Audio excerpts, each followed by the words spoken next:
2024-এ যারা যারা নিট পরীক্ষা দিয়েছো তাদের জন্য ত্রিপুরার ছেলে মেয়েদের জন্য একটা খুব খুশির খবর আছে। কারণ গতকালকে আগরতলা গভর্নমেন্ট মেডিকেল কলেজের তরফ থেকে জানানো হয়েছে একটা অফিসিয়াল নোটিফিকেশনের থ্রুতে যে আগরতলা গভর্নমেন্ট মেডিকেল কলেজে 150টা সিট করা হয়েছে। তো 50টা সিট এবছর আগরতলা গভর্নমেন্ট মেডিকেল কলেজ থেকে ইনক্রিজ করা হয়েছে। তো যে সমস্ত স্টুডেন্টরা এতদিন পর্যন্ত তোমরা টেনশন করছিলে যে এই বছর নাম্বার ভালো এসছে, দ্যাট ইজ 560 570 এরকম নাম্বার পেয়েছি, কিন্তু র্যাঙ্ক অনেকটা পিছনের দিকে, তো আদৌ কি আমরা Agartala government college, that is AGMC যেটাকে আমরা বলি, তো এজিএমসির মধ্যে কি আমরা চান্স পাবো নাকি পাবো না, একটা টেনশন তোমাদের মনের মধ্যে ছিল অনেকেরই।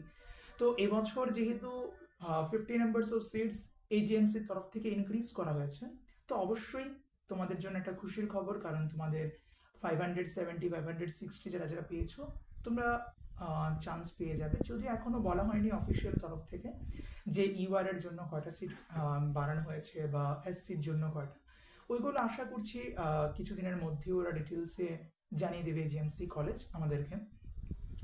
তো যেটাই হোক, এখন অবধি আমাদের জন্য খুশির খবর, কারণ আমাদের নাম্বার অফ সিটস বেড়েছে। আর আরেকটা মোস্ট ইম্পর্ট্যান্ট কথা তোমাদের জন্য বলে রাখছি, তোমরা তোমাদের স্টাডিটাকে চালিয়ে যাও, কারণ মহামান্য আদালত, আমাদের সুপ্রিম কোর্ট 8 তারিখ বলেছে যে শুনানি হবে। ওইখান থেকে রিনিটের অপশনস আসতেও পারে, নাও আসতে পারে। তো যদি কোনো কারণে রিনিটের অপশনস সুপ্রিম কোর্ট থেকে জানানো হয়, তাহলে তো তোমাদের জন্য প্রিপারেশন নিতে হবে। তো এখন থেকে যদি তোমরা কিছুটা পড়ে রাখো, তাহলে তোমাদের জন্য পড়ার যে যে ফ্লোটা আছে, সেই ফ্লোটা অনেকটাই ডাউন হয়ে আছে, কারণ অনেক দিন ধরে তোমাদের পড়া হচ্ছে না। তো এখন যদি তোমরা প্রিপারেশন নেওয়া শুরু করো, তাহলে তোমরা ওই ফ্লোটাকে পেয়ে যাবে।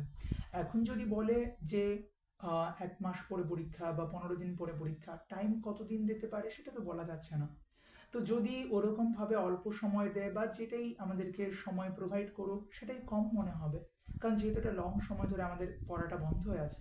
তো আমি বলছি কি তোমরা পড়াটা চালিয়ে যাও। যদি কোনো কারণে না বলে যে না রিড হবে না, তাহলে কোনো সমস্যার কিছু নেই, কারণ আবার রিভাইজ করলে ক্ষতি তো কিছু হচ্ছে না, আমাদের নলেজ গেইন হচ্ছে। আর যদি বলে যে না রিনিট হবে, সুপ্রিম কোর্ট তরফ থেকে যদি নোটিফিকেশন দেওয়া হয় যে না রিনিট নেওয়াটা জরুরি এখন, তো ওই বেসিসে তাহলে আমরা রেডি হয়ে যাব। আর আমার বিশ্বাস তোমরা অলরেডি একবার সফল হয়েছো, তো অবশ্যই তোমরা আবারও সফল হবে।